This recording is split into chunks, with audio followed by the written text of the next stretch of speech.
Longtemps, le village avait vécu isolé au cœur de la forêt du Congo. Mais depuis que les forestiers avaient commencé à sillonner la région, les conflits se multipliaient. Un matin, le grand-père emmena son petit-fils à la chasse. Sur le chemin, il dit « Je vais d'abord t'emmener dans un endroit sacré. C'est mon grand-père qui me l'a montré.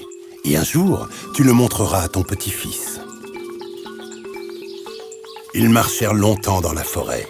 Mais quand ils arrivèrent à l'endroit sacré, tout avait été rasé. Au village, les hommes se réunirent.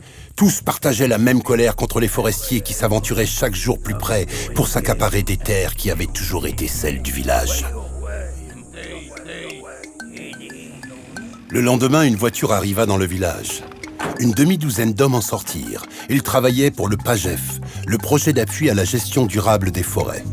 Le grand-père voulut les chasser en disant « Nous ne voulons pas de vous ici, parce que vous travaillez main dans la main avec les forestiers. » « Vous vous trompez, répondit leur chef. Nous voulons aussi que les forestiers respectent la forêt et s'entendent avec les villageois. Alors, carte en main, les hommes du PAGEF rayonnent autour du village pour dresser l'inventaire des arbres, des animaux et des plantes utilisées par les villageois. Puis, ils s'intéressèrent à la vie des villageois. Ils leur demandèrent comment ils chassaient, comment ils pêchaient, comment ils cultivaient. Ils répertorièrent aussi les lieux sacrés. Le grand-père partit visiter d'autres villages et d'autres forêts. Il découvrit que les inventaires dressés sur le terrain permettaient non seulement de protéger la forêt, mais aussi de donner un travail à chacun. Il apprit que les forestiers ne sont autorisés à couper qu'un nombre d'arbres limité, uniquement dans les zones de production. Il découvrit également qu'aucun forestier ne peut s'aventurer dans les zones de conservation, là où la biodiversité est très riche. Enfin, il visita les zones de développement communautaire qui protègent les villages. Là-bas, chaque famille dispose de toute la place nécessaire pour continuer à cultiver et à chasser. Les villageois peuvent également y couper le bois dont ils ont besoin. Non seulement les villageois conservent leurs terres, mais ils bénéficient également d'un fonds de développement financé par les forestiers.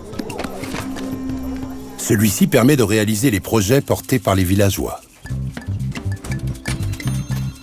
De retour au village, le grand-père raconta son voyage. Il dit aux hommes réunis « La société doit continuer d'exploiter la forêt, car elle emploie nos frères qui gagnent aussi un salaire. Nous devons nous entendre et vivre dans le respect de chacun. » Les villageois continueront ainsi toutes leurs activités traditionnelles, mais ils doivent s'organiser pour créer des écoles, des dispensaires et d'autres projets qui amélioreront la vie de tous. Le grand-père conclut en disant à tous « Le plan d'aménagement oblige les forestiers à respecter la forêt et à prendre en compte nos intérêts. C'est un progrès. »